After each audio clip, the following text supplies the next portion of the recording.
एक छुटकारे के कारण हो, यही मेरी प्रार्थना है। हालेलुया।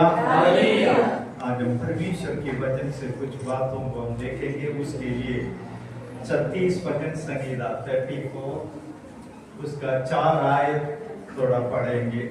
36 भजन संहिता उसका 4 आयत, 34 का 4 आयत। के पास गया, तब उसने सुनी। बस मैं यहोवा के पास गया। पंजाबी में क्या लिखा है? अगर किसी मैं यहोवा ਨੂੰ ਭਾਲਿਆ हाँ, ਅਤੇ ਉਸਨੇ ਮੈਨੂੰ ਉੱਤਰ ਦਿੱਤਾ। मैंने यहोवा को पा लिया, मतलब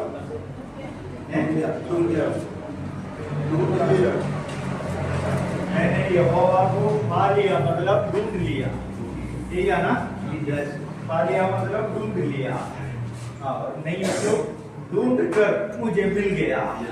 पा लिया मतलब पहले मिल गया, मुझे यहोवा मिल गया है। और नहीं तो हिंदी में लिखा है मैं यहोवा के पास गया, नहीं तो मैं यहोवा के पास गया। वो मुझसे दूर था, कहीं न कहीं था, मैं यहोवा के पास गया। इस भजन संहिता को समझने के लिए हमें पगला शामुएल 21 अध्याय का 10 आयत से नीचे को पढ़ना है। पगला शामुएल 10 अध्याय उसका 10 आयत से नीचे को पढ़ लीजिए। ਜਾਓ ਉਸ ਪਰਬਤ ਨੂੰ ਆਏ ਤਾਂ ਵੇਖੋ ਉਹਨੂੰ ਇੱਕ ਨਬੀਆਂ ਦੀ ਟੋਲੀ ਮਿਲ ਪਈ ਅਤੇ ਪਰਮੇਸ਼ਰ ਦਾ ਆਪ पगला शामुएल 21 अध्याय 21, अच्छा सॉरी 21 अध्याय उसका 10 आयत।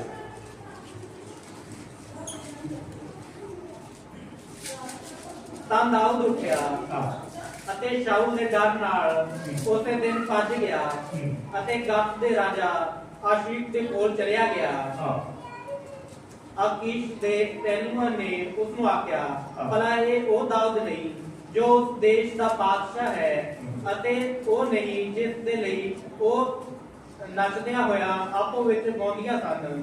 ਸ਼ਾਊਲ ਨੇ ਆਪਣੇ ਹਜ਼ਾਰਾਂ ਨੂੰ ਮਾਰਿਆ ਪਰ ਦਾਊਦ ਨੇ ਆਪਣੇ ਲੱਖਾਂ ਨੂੰ। ਇਹ ਗੱਲ ਦਾਊਦ ਨੇ ਆਪਣੇ ਮਨ ਵਿੱਚ ਰੱਖੀਆਂ ਅਤੇ ਗਤ ਦੇ ਰਾਜਾ ਆਕੀਸ਼ ਵੱਲੋਂ ਬਹੁਤ ਡਰਿਆ।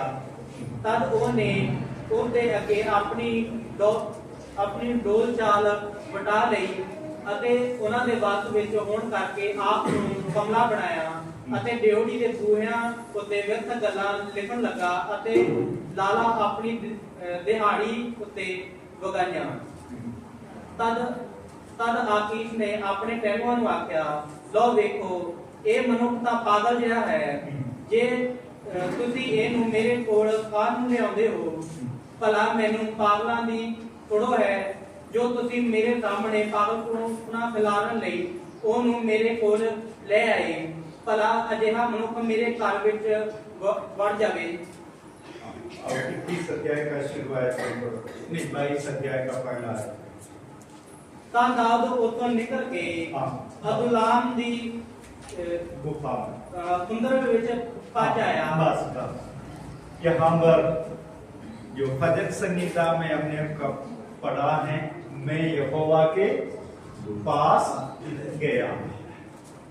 ज्यादातर लोग जो हैं समझ गया ना, कब खुदा के पास जाता है?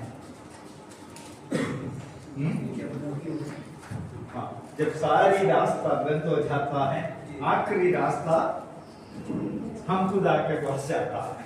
समझ गया ना? सारी रास्ता बंद हो जाता है। ज्यादातर देखो तो जब डॉक्टर बोल देता है ले जाओ घर में, अभी कोई उम्मीद नहीं है, तब बोलता पादरी साहब को बुलाता, पादरी साहब थोड़ा आ जाइए, बहुत मुश्किल में परेशानी में है, क्योंकि सारी उम्मीदें खत्म हो गया, आखिरी उम्मीद आपके ऊपर है। मेरे बोलने का मतलब ये है, जो इंसान है हमारी अच्छे दिनों में खुदा को याद नहीं करता, जब बुरे दिन आता है तब खुदा को याद करता है। लेकिन यहाँ पर दाऊद भी परमेश्वर को याद करने का, इसलिए मैंने बोला है दाऊद का जो पहला शामुएल से हमने पढ़ा है, दाऊद एक साधारण लड़का, साधारण लड़के थे, अपने माँ बाप के भेड़ बकरियों को चराने वाले साधारण लड़के थे। उनके बड़े भाई लोग थे, वो बड़े अच्छे अच्छे गबरू जवान थे। वो सारा शाऊल राजा के आर्मी में काम करने वाला बड़े थे, लेकिन ये कमजोर लड़का था। लेकिन एक दिन परमेश्वर ने शामुएल नबी के पास आकर कहा, तू जैसे ही के घर में जा, वहां पर जैसे ही के बेटों में से एक को मैंने इस्राएल का राजा बनकर चुन लिया। और कौन है वो? शामुएल को पता नहीं, परमेश्वर की बात सुनकर राजा को अभिषेक करते थे। अभिषेक का तेल लेकर जो है शामुएल नबी जैसी के घर में पहुंच गया और जैसी को बुलाकर बोला, परमेश्वर की दया तुम्हारे खानदान पर हुआ है, तुम्हारी बेटों में से एक को परमेश्वर ने इस्राएल का राजा चुन लिया। तो सोचिए, अगर आपके घर में आकर कोई बोल रहा है, आपके बेटे में से एक को हमारा प्रेसिडेंट चुन लिया, तो हमारे घर में क्या होगा? जश्न मनाएंगे। समझ गया ना मुझे? और जैसी को भी इतना खुश हो गया होगा, मेरा बेटे कौन बनने वाला? राजा बनने वाला। वो इतना खुश हो गया। खुश होकर उसने बोला, अपनी रीति से, अपनी अक्ल से उसने सोचने लगा। सोचकर बोला, मेरे बेटों में से मेरा सबसे बड़ा बेटा है, वही काबिल है, वही ताकतवर है, जरूर वही होगा जिसको परमेश्वर ने चुना है, वो ही होगा। इसलिए उसको जो है नबी के पास लेकर आया। नबी ने भी उसके ऊपर नजर डाला और बोला, यही होगा, बड़ा गबरू जवान है, बड़े बड़े डोले थे, हम समझ गया ना, तकड़ा मोटा और बड़े अच्छे हैं। उसको बड़ा ऊपर से बड़ा सुंदर भी है, राजा बनने का सारी काबिलियत उसके अंदर है। इसलिए शाऊल शामुएल नबी ने अपना अभिषेक का तेल लेकर उस पर सिर पर डालने के लिए जब गया, तो परमेश्वर ने बोला, ये नहीं है जिसको मैं राजा बनाना चाहता, ये नहीं। तो ये बात शामुएल नबी ने जैसे को बोला, जैसे को थोड़ा बुरा लगा होगा, और उसने बोला, कोई बात नहीं, मैं दूसरे बेटे को बुला लेते हैं, वो उससे भी अच्छा है, देखने में सुंदर है, अक्लमंद भी है, और शायद उसी को है। दूसरे बेटे को लेकर आया और उसके ऊपर भी अभिषेक का तेल डालने वाला था। परमेश्वर की आत्मा ने कहा, यही नहीं है। तीसरे को बुलाकर लाया, चौथे को बुलाकर आया, पांचवें को भी बुलाकर लाया, छठवें को भी बुलाकर लाया। जैसी भी परेशान हो गया होंगी, एक एक बेटे को लेकर नबी ने क्या बोला, तेरे बेटे में से एक को परमेश्वर ने राजा चुन लिया। लेकिन छह बेटों को लेकर आया, इन छह को भी परमेश्वर ने क्या कर दिया? नकार दिया और बोला, ये योग्य नहीं है। फिर बाद में पूछा, जैसे भी परेशान हो गया, वो इधर उधर देखने लगा, अभी कौन बच गया? समझ गया ना? सब काबिल, अक्लमंद, ताकतवर सबको लेकर आया, अभी है। तभी जो शामुएल नबी ने जाकर जैसी से पूछा, तुझे और भी कोई बेटा है? और उसने, शायद ये बाइबल में नहीं लिखा है, मैं अपने अंदाजा से बोल रहा, शायद अपनी पत्नी की ओर देखा होगा, है कि नहीं? समझ गया ना? क्योंकि वो भी कंफ्यूज हो गया। छह के छह जो गबरू जवान थे, सबको पढ़ कर लाया, सबको इनकार किया। तब उसको याद आया, हाँ ये कौर है, लेकिन वो क्या है? वो लड़का 12 साल का, हमारे बच्चे जो 12 साल का लड़का है, वही है। वो कमजोर है, ऊपर से पागल भी है। सुबह शाम बाजा बजाते रहते, गाते रहता है, पता नहीं क्या गाते रहता है। समझ गया ना? किसको गाते थे वो परमेश्वर की आराधना करते थे, लेकिन उनको पसंद नहीं है वो बात। उसने बोला, ऊपर से पागल भी है, उसके अंदर राजा बनने का कोई काबिलियत नहीं है। वो बिल्कुल लड़का सा, पटा हुआ कपड़ा पहनकर भेड़ बकरियों के साथ घूमते रहता है, सुबह से शाम तक बाजा बजाते हुए, समझ गया ना, गीत गाते रहता है। उसके अंदर राजा बनने की काबिलियत नहीं। लेकिन नबी ने बोला उसको बुला कर लिया, तब उसने अपने दासों को भेजा और उसको बुला कर जंगल से पकड़ कर लेकर आया तो कैसा लगते होंगे? भेड़ बकरियों को चलाने वाले लड़कों को आपने देखा हो, इधर से भेड़ बकरियों को लेकर जाते हो कैसा होगा? सुंदर है? सुंदर है? नहीं है। कपड़ा कैसा होगा? पटा हुआ कपड़े होंगे, ऊपर से बकरियों के बीच में रहता है, बदबू भी आते होंगे, समझ गया ना? बाल सारा बिखरा बिखरा है और चेहरा सारा मुरझा हुआ है, नहाए हुए शायद 3-4 दिन हो गया होगा, बिखरा हुआ है। राजा बनने का कोई भी काबिलियत उसके अंदर नहीं। लेकिन उसको लेकर नबी के पास आया। नबी ने जब तेल डालने के लिए उसके पास गया तो परमेश्वर ने कहा यही है जिसको मैं इस्राएल का राजा बनाना चाहता हूं।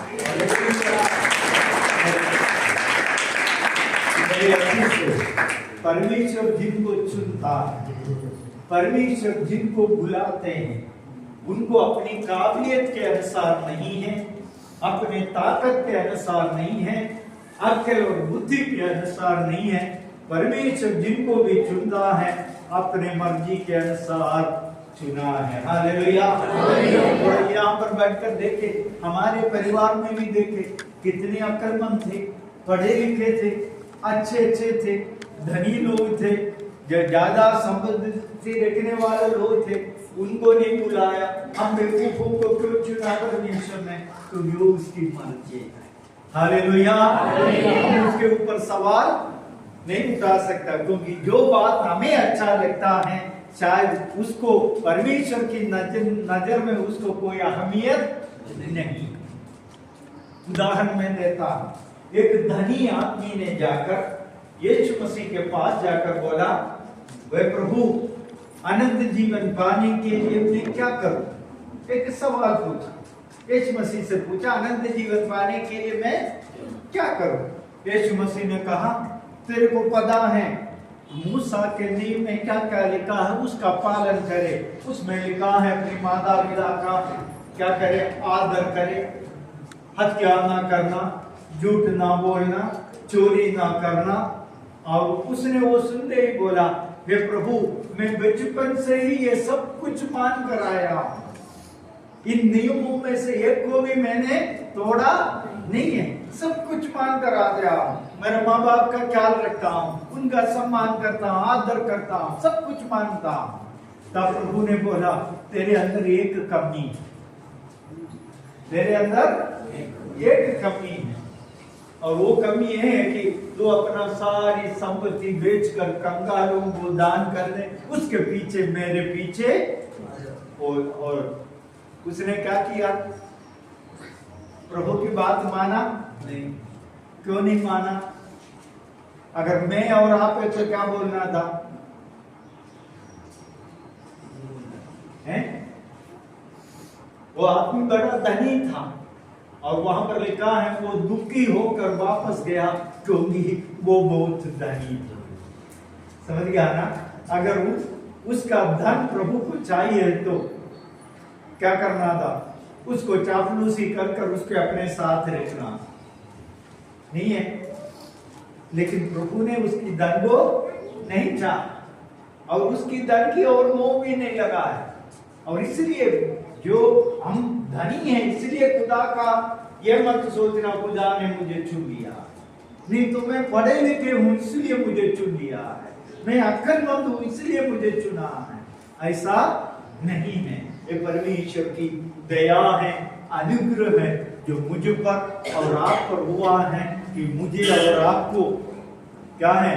परमेश्वर ने अपना बेटा और बेटी बनने का अधिकार हमें दिया है। हालेलुया।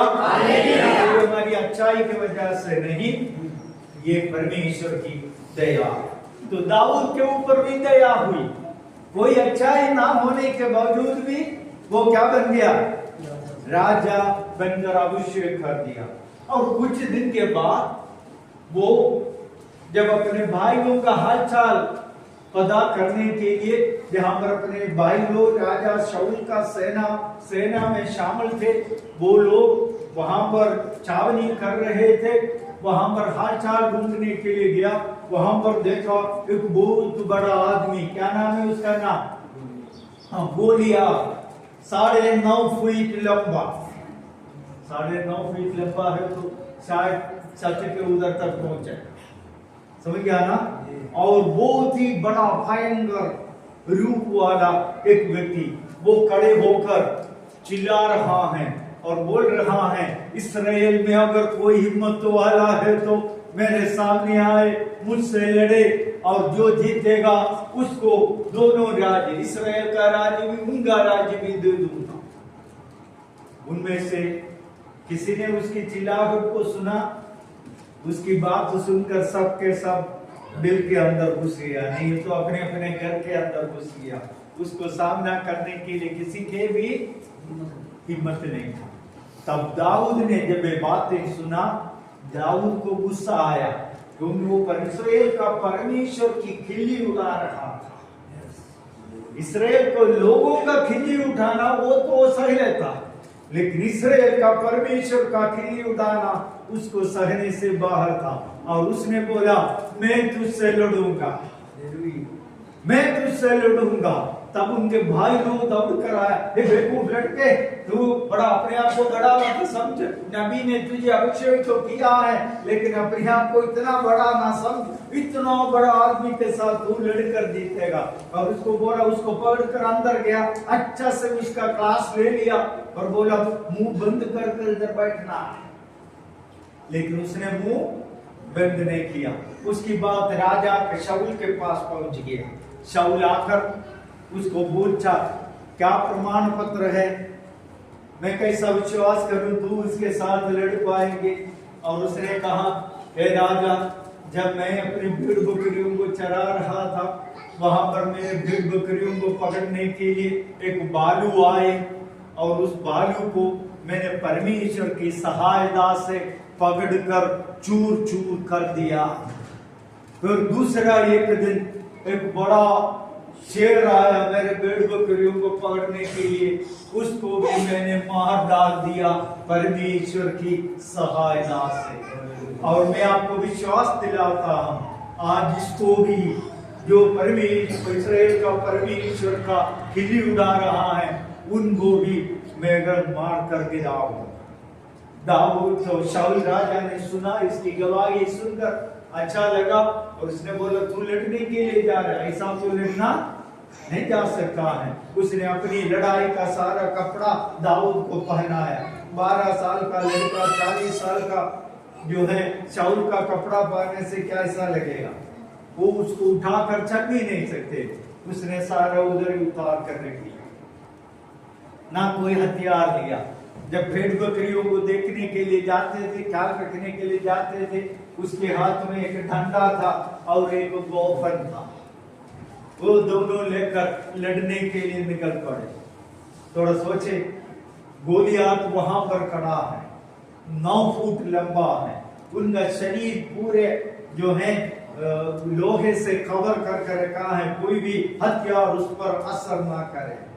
ऊपर से हाथ में तलवार है, एक दूसरे हाथ में बहुत बड़ा भाला लेकर खड़ा है। यहाँ पर उससे लड़ने के लिए कौन आ रहे? 12 साल का दाऊद आ रहे, और ऊपर उसे कौन सा हथियार लेकर, लाठी और गोफन लेकर आ रहे। उस बात को देखकर सभी लोग हंसे होंगे, ये बेकार लड़का मरने जा रहा है, समझ गया है ना। उसके हाथ से एक थप्पड़ खाने के लिए भी इसके अंदर ताकत नहीं है, मरने के लिए जा रहा है। तभी गोलियत ने भी उससे दूर से देखा, देखकर उससे कहा कि क्या मैं कुत्ता हूं, तू डंडा लेकर आ रहे मुझे मारने के लिए, उसके किली उठाने के लिए लग। तभी दाऊद ने कहा, मैं निश्चय तुमसे कहता हूं, आज इस्राएल का परमेश्वर तुझे मेरे हाथों में सौंपूंगा, और तुझे मैं काट कर आकाश के पक्षियों का निवाला बना दूंगा। किसकी सहायता से? हाँ, अपने बल से नहीं, अपनी अक्ल से नहीं, अपनी हथियार से नहीं, लेकिन परमेश्वर की दया से। और उसने कहा, और उसने रास्ते से 5 पत्थर चुन लिया और उनमें से एक पत्थर गोफन में लेकर थोड़ा घुमाकर उसने मारा। वो पत्थर जाकर गोलियत के यहाँ पर माथे पर लगी। अगर आपको माथे पर पत्थर लगे तो आपके कैसा गिरेगा? आगे को गिरेगा कि पीछे को गिरेगा? हैं? पीछे को गिरेगा। लेकिन गोलियत कैसा गिरा? वो आगे को मुंह के बल गिरा। समझा ना? आपके इधर अगर मुंह में यहाँ पर पत्थर लगे तो आप ऐसा गिरते हैं, लेकिन गोलियत सामने को गिरा। मेरे असीसों, दाऊद का पत्थर का बल नहीं था, उसने जिस तेजी से हुआ वो नहीं था। जब दाऊद पत्थर फेंक रहा था, मुझे विश्वास है पीछे से स्वर्गदूत आकर उसके सिर पर मारा होगा, इसलिए वो आगे को गिरा। हालेलुया। दाऊद को उसके पास गया और उसी का ही तलवार खींचकर उसी को गर्दन को काट कर उसके दिल से अलग कर दिया। और थोड़े बाद में आकाश के पक्षियां आकर उसको उठाने लगा, नोचने लगा। जब ये बातें जब हुआ, बड़े लोग, इस्राएल के लोग आनंद मनाने लगा, जश्न मनाने लगा, क्योंकि हमने गोलियत को हरा दिया है, उनके राज्य के ऊपर जय पाया है। अभी उनका राज्य भी हम है। उनके सारे सेना ये बात को देखकर भागे, डर के मारे भागे। तब वहां पर कुछ इस्राएली बहनें थी, वहां पर ये सारी बातें देखकर खड़ा था। उन बहनों ने जब जो उधर खड़े होकर दाऊद जो गोलियत को मारा, तब राजा शाऊल ने भी जाकर दौड़ कर जाकर दाऊद को शाबाशी दिया और उसके जश्न में शामिल हुए। और दाऊद और राजा शाऊल दोनों इन बहनों के बीच में से वापस अपनी महल की ओर जा रहा था। तब बहनों ने एक गीत गाया। कौन सा है वो गीत? हाँ, वहां पर पढ़े थे। कौन सा है? शाऊल ने तो कितनों को मारा? 1000 को मारा और दाऊद ने लाखों को मारा। समझ गया ना? राजा कौन है? शाऊल है। उसने कितनों को मारा? 1000 को। लेकिन दाऊद 12 साल का लड़का है, उसने कितनों को मारा? लाखों को मारा। इसका मतलब जो आदर और सम्मान, इज्जत सब किसको दे रहे? दाऊद को दे रहा। ये बातें सुनकर राजा को गुस्सा आ गया। समझ गया ना? राजा को गुस्सा आ गया। राजा मन में ठान लिया, इसको ज्यादा दिन तक जिंदा नहीं रखना, क्योंकि मेरे लिए खतरा है। अभी मेरी प्रजा है, वो मेरी इज्जत नहीं करता। वो मेरे लिए 1000 दे रहा है, लेकिन इसके लिए कितना है? लाखों दे रहा है। इसका मतलब कुछ ही दिन के बाद ये मेरे ऊपर हावी हो जाएगा, मेरा राज्य गद्दी निकल जाएगा, इसलिए इसको मार डाल देते। उस दिन से शाऊल उसको मारने के लिए अवसर ढूंढते गया। ये बात जब दाऊद को पता चला, दाऊद महल छोड़कर भाग गया। भागकर कहां को भाई? क्योंकि राजा का राज्य है, उसमें कहीं भी भागे तो राजा ढूंढ निकलेगा। शाऊल राजा अपने पूरे सेना के समेत दाऊद के पीछे पीछे उसको ढूंढते हुए निकला। दाऊद आगे डर के मारे भाग रहा, राजा और उसका अकेला भाग रहा। उसके पीछे उसका राजा और उसके पूरा सेना पीछे भाग रहा। वो भागते भागते अचानक उसने अपने शत्रुओं के देश में चला गया।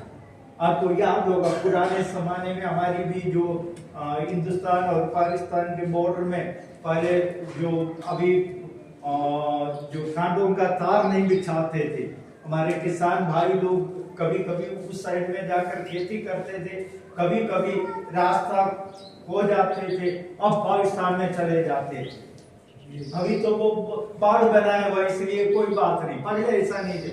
उधर चले जाते थे। तो वहां पर क्या करते थे, पाकिस्तान के फौजी लोग उसको पकड़ कर जेल में डाल देते थे और कुछ दिन के बाद अगर सही है तो गवर्नमेंट को वापस सौंप देते थे। और वैसा ही उधर से पाकिस्तानी लोग भी रास्ता जो है भूल कर हमारे देश में भी आ जाते थे, हिंदुस्तान के साइड में भी आते थे। तो हिंदुस्तान के फौजी लोग उसको पकड़कर कुछ दिन जेल में डालकर सवाल जवाब देकर में पता चलता है आप साधारण किसान है, तो उनको वापस बॉर्डर से वापस कर देते थे। दोनों हम हिंदुस्तान के लोगों को अपना लेगा और हम जो पाकिस्तान के लोगों को उनके आर्मी में सौंप देते थे। ये होते रहते थे। वैसा ही ये भागते भागते राजा दाऊद अभी शत्रु के देश में गया, उधर के सिपाहियों ने उसको पकड़ लिया। उधर का राजा का नाम था अकीश, नाम था उसके राजा। उन्होंने पकड़ कर लेकर गया, वो सिपाहियों ने दाऊद को पहचान लिया। दाऊद के पकड़ कर राजा के पास लेकर गया और बोला, हे राजा, यही है जो गोलियात को मारा हुआ, यही है जिसके बारे में उन बहनों ने गीत गाया है, शाऊल ने 1000 को मारा, इसने लाखों को मारा है, यही आदमी है। ये बातें सुनकर वहां पर हमने पढ़ा है, दाऊद डर गया क्योंकि अकेला में हूं, राजा के सामने हूं, वो भी हमारे शत्रु है, बचने की कोई रास्ता नहीं है, शत्रुओं के हाथ में पकड़वाया गया, कोई मदद नहीं करेगा। अगर मदद करना है तो राजा और शाऊल और उनके सेना आकर मदद करना है, लेकिन वो भी इनको पकड़ने के लिए आ रहा, आगे भी खाई पीछे भी खाई और यहाँ पर कोई रास्ता उसको नजर नहीं आ रहा है। उसी समय उस बात को याद करते हुए वहां पर लिखा है, उसने उनको पता नहीं क्या करे, तब अचानक दाऊद को एक ख्याल आया और उसने पागल जैसा एक्टिंग करने लगा। समझ गया ना, ये अपने यहाँ पर पड़ा है, पागल जैसा एक्टिंग करने लगा, इधर उधर भागने लगा, इधर उधर गिरते हुए भाग जैसा पागल करते हुए वैसा करने लगा, मुंह से जाले निकालने लगे, पानी निकालने लगे। राजा इस बात को देखकर राजा ने पूछा, ये पागल को कौन पकड़ कर लाया मेरे सामने, ये तो पागल है। और उन्होंने बोला, नहीं राजा, ये है जो 1000 लाखों को मारा हुआ यही है। उसने बोला, नहीं नहीं, ये नहीं हो सकता है, ये लड़का सा बड़ा पतला सा, और समझ गया ना, चेहरे से देखने में ये 4 को भी नहीं मार सकता, लाखों को कैसा मारेगा, समझ गया ना, ये पागल है। और उसने और एक्टिंग किया, एक्टिंग कर कर आखिरी में राजा ने बोला, मेरे सामने से इसको हटा दे, उसको बाहर कर दे। और 22 अध्याय का पहले आयत में हमने पढ़ा है, वहां से दाऊद निकल पड़े और जाकर गुफा में रहने लगे। समझ रहा ना। और इस बातों को याद कर कर दाऊद ने लिखा हुआ भजन संगीता है, जो 36 भजन संगीता जो हमने पढ़ा है, उनमें से एक आयत हमने पढ़ा है, मैं यहोवा के पास गया, नहीं है तो मैं यहोवा को पा लिया। हालेलुया, मैं यहोवा को पा लिया है। नहीं है तो जो लोग परमेश्वर के पास जाता है, अगर दुख के समय अगर मैं किसी के पास जाऊं तो मतलब क्या है, मुझे भरोसा का लायक कोई व्यक्ति।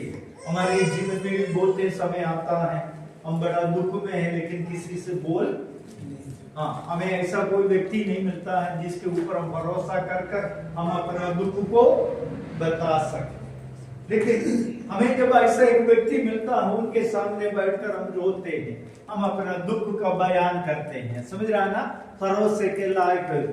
तो यहाँ पर राज दाऊद भी कह रहे, मुझे एक भरोसा के लायक एक व्यक्ति मिला, इसलिए मैं अपने दुख के समय परमेश्वर के पास गया है। हालेलुया, परमेश्वर के पास जाने से यहाँ पर 2-3 बात उसने लिखा है, वही हम देखते हैं। और वहां पर 2 बात हुआ, परमेश्वर के पास जाने से वहां पर 2 बात हुआ। आगे को थोड़ा पढ़िए। मैं यहोवा ਨੂੰ ਭਾਲਿਆ ਅਤੇ ਉਸਨੇ ਮੈਨੂੰ उत्तर ਦਿੱਤਾ। मैं यहोवा के पास गया और उसने मुझे क्या दिया? उत्तर दिया। मेरे सवालों का जवाब दिया उसने। बाकी सबके पास गया लेकिन किसी ने जवाब नहीं दिया, लेकिन मैं यहोवा के पास गया, मेरे जीवन का हर सवाल का जवाब उसने मुझे दिया है। Hallelujah, hallelujah. और उसने मुझे वो जवाब दिया है। भजन संगीता 3:4 आयत भी कोई थोड़ा पढ़ेंगे। भजन संगीता 3:4 आयत। मैं अपनी आवाज नाल यहोवा को पुकारूंगा।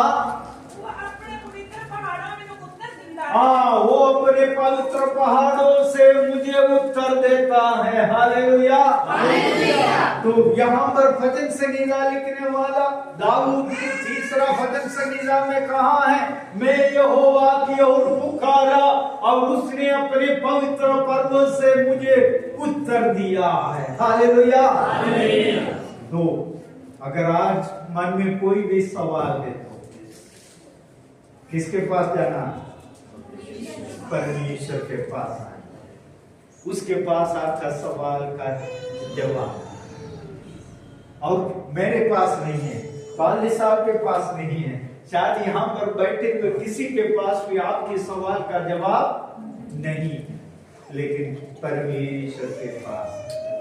हालेलुया। परमेश्वर के पास आए। और दूसरा वहां पर एक और बात लिखा है, वो भी थोड़ा पढ़िए। उसने मुझे उत्तर दिया और मेरे यहाँ सबना पहला तो मैंने छुड़ाया। एक बार और पढ़िए। मैं यहोवा ਨੂੰ ਪਾਲਿਆ ਤੇ उसने मैंने उत्तर ਦਿੱਤਾ। हाँ। ਅਤੇ ਮੇਰੇ सबना पहला तो मैंने छुड़ाया। मैंने सब पहला हिंदी में पढ़ लीजिए। यहोवा के पास गया, हाँ। तब उसने मेरी सुनी हाँ। और मुझे पूरी रीति से निर्भय किया। पूरी रीति से मेरे डरों को दूर किया, मुझे निर्भय किया। मेरे डर को उसने दूर किया। यहाँ पर ऐसा कोई बैठा हुआ जिनको डर ना लगता हो? सब चुप है, इसका मतलब हम सब डरपोक हैं। समझ गया ना? हम डरते नहीं, डरते लोगों के सामने हम अपने आप को बड़ा, समझ गया ना, मैं नहीं डरता बोलूंगा, लेकिन हम असली में हम सब डरते। समझ लिया ना? शायद हम शारीरिक रीति से अगर मुझसे मजबूत एक आदमी है, जैसा भाई साहब वो हम पर बैठा है, वो समझ गया ना, थोड़ा ताकतवर है, अगर मैं उनके सामने जाकर बोलता हूँ, वो मुझे बोल सकता मैं आपसे डरता नहीं हूँ, क्योंकि मुझसे बल है, ताकत है, मैं उनसे लड़ नहीं सकता, इसलिए बोल सकता। लेकिन वो हर बात शारीरिक डर नहीं है, समझ गया ना? और भी डर रहे हैं, कल के बारे में सोचकर हम डरते हैं। यहाँ पर बहुत बहने बैठे हुए हैं, कल के बारे में, मेरे बेटी का क्या होगा, मेरे बेटे का क्या होगा, मेरे बच्चों का क्या होगा, मेरे परिवार का क्या होगा। ये भी एक किस्म का डर ही है ना, ये भी डर है। वो हम किसी और को देखकर नहीं डर रहा हूं, लेकिन हमारे भविष्य को देखकर हम डरते हैं, क्या होगा मेरे साथ, क्या होगा। समझ गया ना? अगर एक बीमार व्यक्ति से पूछो तो वो भी डरते हैं, समझ गया ना? जो बुखार है तो बुखार है तो सिर नहीं तो सिर दर्द लग रहा है, आम सिर दर्द है, समझ गया ना? हम सबको सिर दर्द लगता है, कभी ना कभी जिंदगी में हमने सबने सिर दर्द को झेला। लेकिन कभी कभी हमें डर लगता है, ये सिर दर्द क्या है, कैंसर तो नहीं है, हम डरते हैं, समझ गया ना? ये तो आम सिर दर्द है, लेकिन फिर भी डर बैठता है, ये क्यों हुआ? समझ गया ना? ये बहुत बड़ा बीमारी तो नहीं है, मेरे सिर में बहुत बड़ा बीमारी तो बैठा। मेरे बोलने का मतलब हर किस्म का डर हमारे जीवन में। लेकिन यहाँ पर लिखा है, मैं यहोवा के पास गया और उसने मुझे सारी डरों से निर्भय किया, उन डरों से मुझे छुड़ा दिया। आज मुझे पता नहीं आपके मन में किस किस्म का डर बैठा है, शायद शारीरिक डर हो, किसी शायद मानसिक रीति से डरा हुआ, शायद आर्थिक बातों का डर आपके मन में हो, बीमारियों का डर हो, और किस्म का नहीं तो अपने बच्चों के भविष्य के प्रति डर बैठा हो, नहीं तो और कोई समस्या जो आप सामना कर रहे हो उसका डर बैठा हो।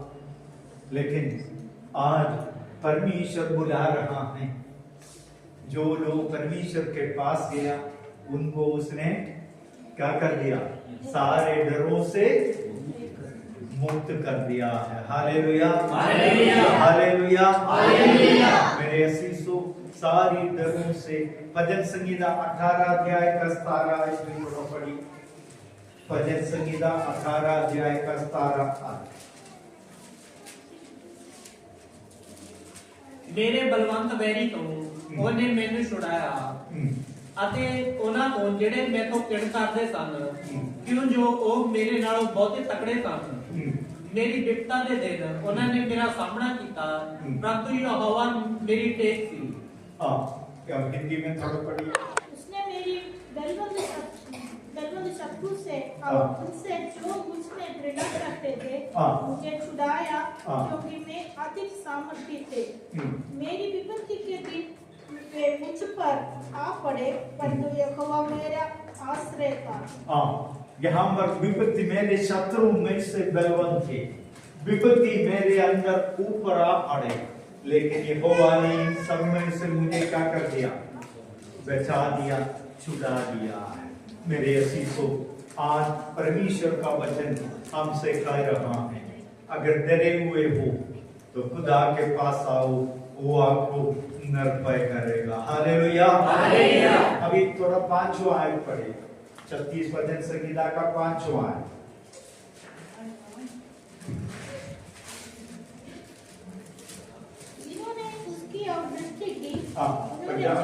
पंजाबी में थोड़ा पढ़िए। हे यहोवा तेरी दया स्वर्ग ਵਿੱਚ ਹੈ ਅਤੇ 34 का 5 है।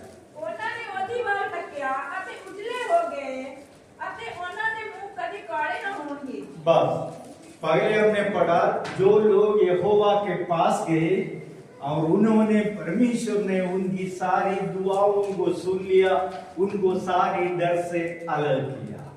लेकिन दूसरी बात यहाँ पर लिखा है, जिन्होंने उनकी ओर देखा, किसकी ओर, परमेश्वर की ओर देखा।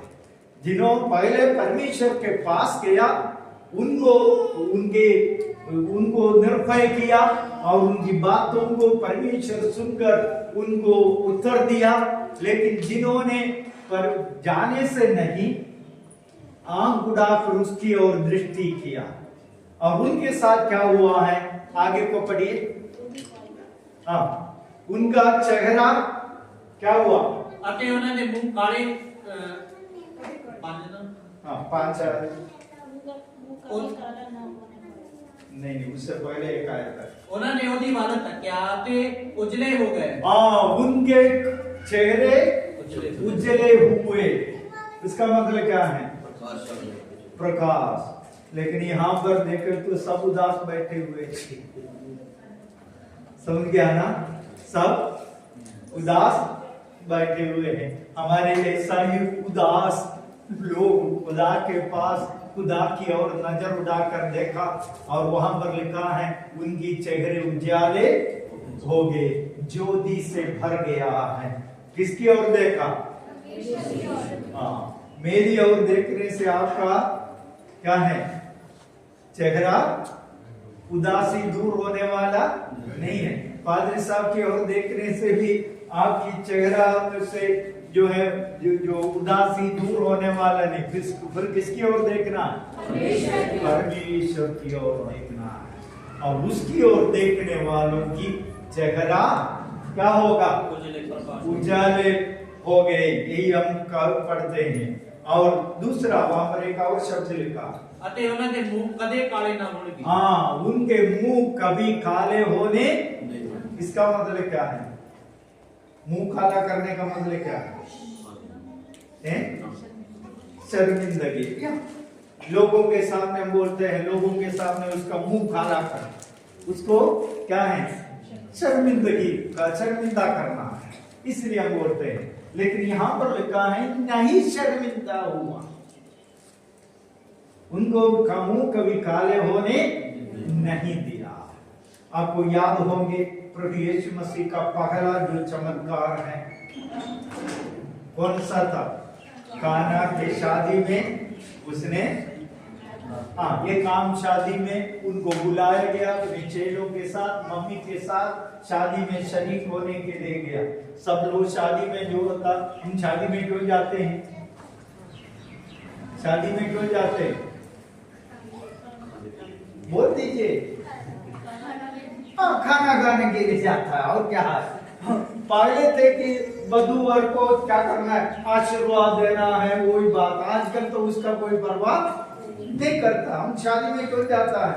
हाँ, अच्छे खाना मिलता है खाना खाने के लिए, और बाकी जो कुछ भी वहां पर हो रहा है उससे हमारा कोई मतलब भी नहीं है। हमें तो खाने से मतलब है।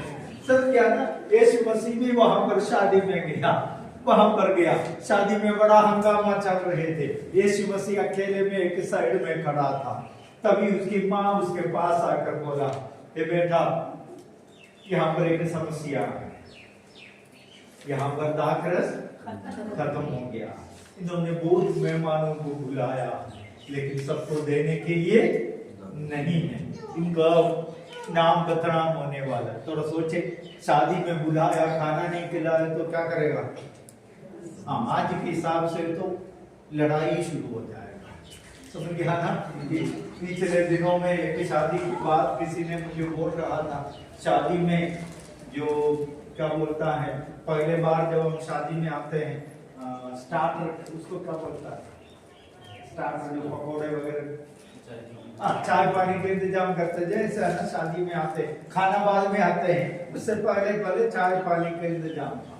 तो लड़के वाले आए और उन्होंने पकोड़े वगैरह बना कर रखे थे, और मेरे ख्याल से रसगुल्ला, बाकी मिठाई सब कुछ थे। उन्होंने बोला हमें मच्छी फ्राई चाहिए।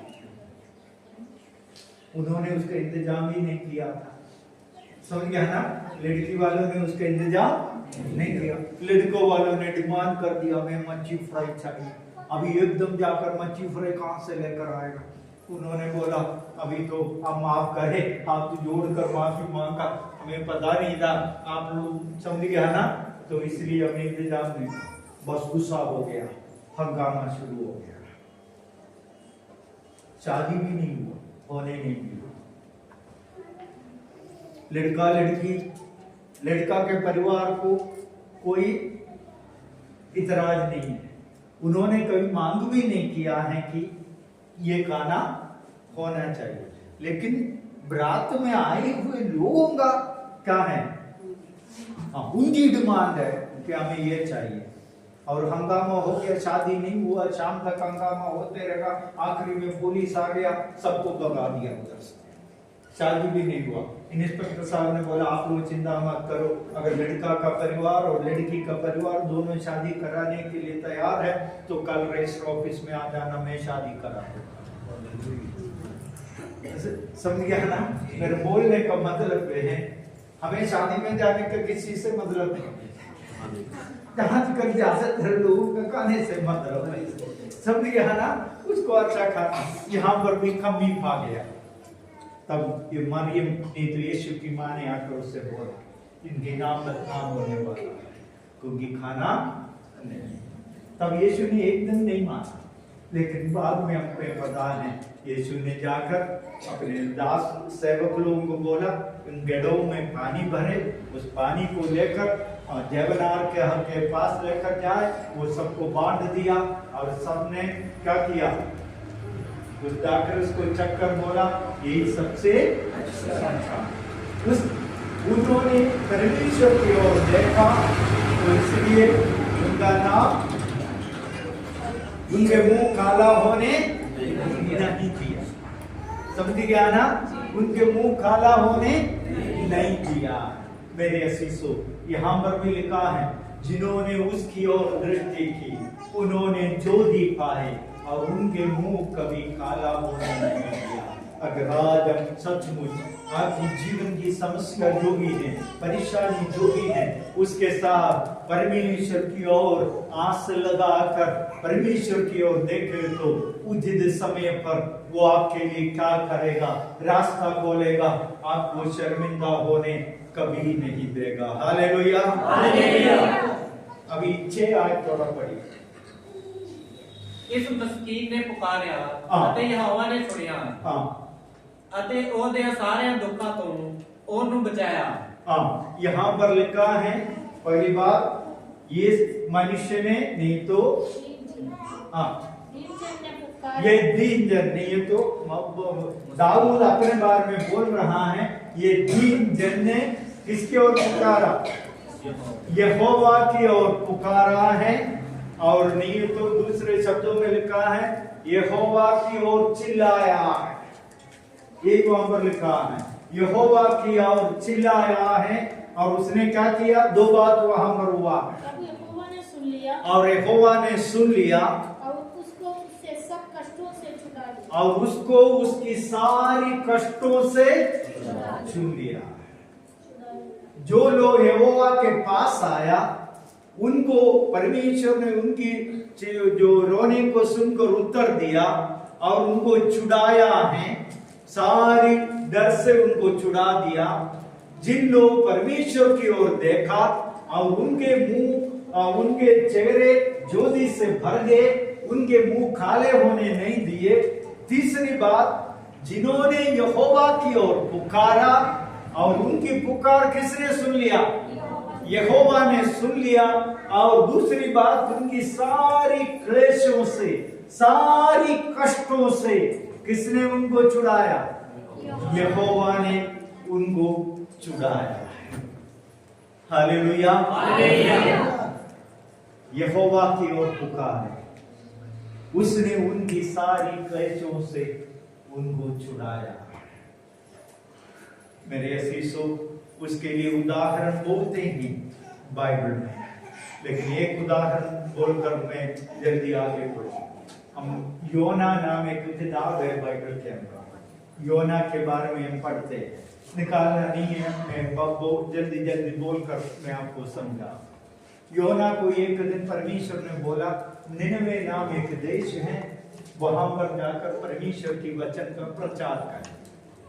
योना सुन लिया और अपने मन में सोचने लगा, योना, निनवे के लोग अच्छे नहीं है, वो बुरे लोग हैं, वो बुरा व्यवहार करते हैं, वो पापी लोग हैं, उनमें से कोई भी अच्छा नहीं है। उसने अपने मन में ठान लिया, अगर जाकर मैं प्रचार करूं तो मेरी बात सुनने वाला नहीं है, उल्टा शायद वो लोग मुझे पकड़कर मार डालेगा। समझिए ना? इसलिए मैं निनवे को नहीं जाऊंगा। लेकिन खुदा ने बोला है कहां को जाने के लिए? निनवे को जाने के लिए। जाने के लिए तो कहां है, इसलिए मैं जाता हूं, लेकिन निनवे को नहीं। फिर कहां को जाएगा? तरसीस नाम एक जगह, उधर को जाऊंगा। वो हमारे जैसा ही था, आधा तो मानेगा, बाकी खुदा की आधी बात तो मानेगा, आधी नहीं मानेगा। आधे तो अपनी अक्ल से काम करेगा, आधा तो खुदा का। ना तो खुदा का रहे ना मेरा रहे, हम बीच में हैं। समझ रहा ना? इसने भी ऐसा ही किया। इसने ऐसा करकर तरशीश के लिए टिकट खरीद कर जहाज में बैठ गया। रात हो गई, जहाज समुद्र के किनारे से दूर हो गए। अचानक आंधी उड़े, तूफान उठे, लोग घबरा गए और उनको लगने लगा हमारी जहाज डूबने वाला है। और इसलिए जहाज को हल्का करने के लिए अपना सारा सामान सब कुछ उन्होंने समुद्र में फेंक दिया। फिर भी कोई फायदा नहीं हुआ। सब इकट्ठे होकर अपने अपने परमेश्वर को पुकारने लगा। शायद उसमें हिंदू भी थे, मुसलमान भी थे, सिख भी थे, ईसाई भी थे, सब थे। अपने अपने परमेश्वर को पुकारने लगा, फिर भी कोई फायदा नहीं हुआ। आखिरी में उन्होंने बोला कुछ ना कुछ जरूर गड़बड़ है, यहाँ कोई ना कोई हमारे बीच में जो परमेश्वर के खिलाफ बगावत कर आया है, इसलिए हम चिट्ठी डाल देते। जिसके नाम पर चिट्ठी निकलेगा वही परमेश्वर का कोप का कारण है। उन्होंने चिट्ठी निकाला तो योना के नाम पर चिट्ठी निकला। तब सब लोग दौड़ कर योना को ढूंढने लगा।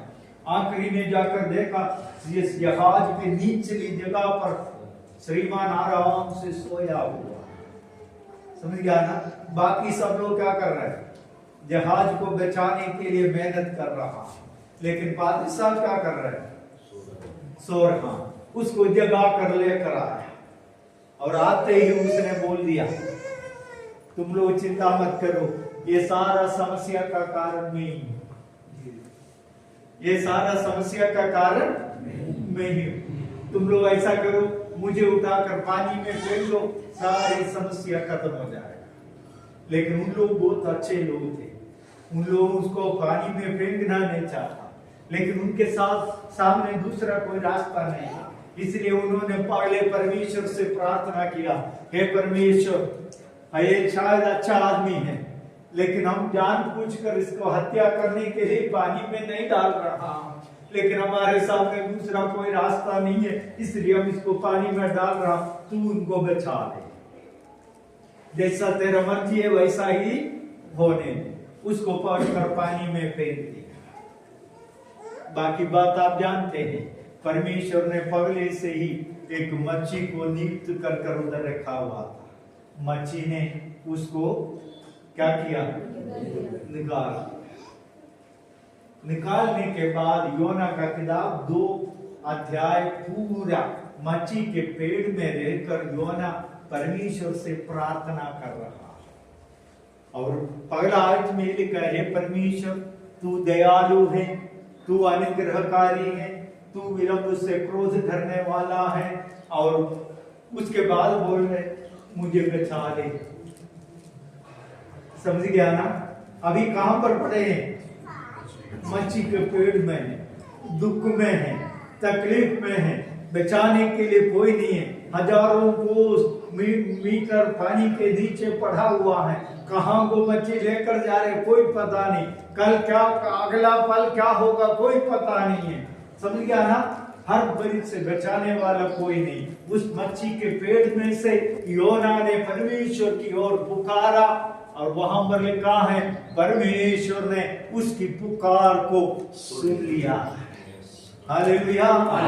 तीसरे दिन निनवे के किनारे पर जाकर उसका परेशानी का निवारण कर मच्छी ने उसको उगल दिया, और वो वहां पर 3 दिन तक वहां पर प्रचार किया। लोग सबके सब तौबा किए। यही वचन कहता है, मेरे असीसों, जो परमेश्वर की ओर पुकारते हैं उनकी पुकार कौन सुनता है? परमेश्वर सुनता है। उनकी सारी क्लेश से उनको क्या करता है? छुड़ा लेता है।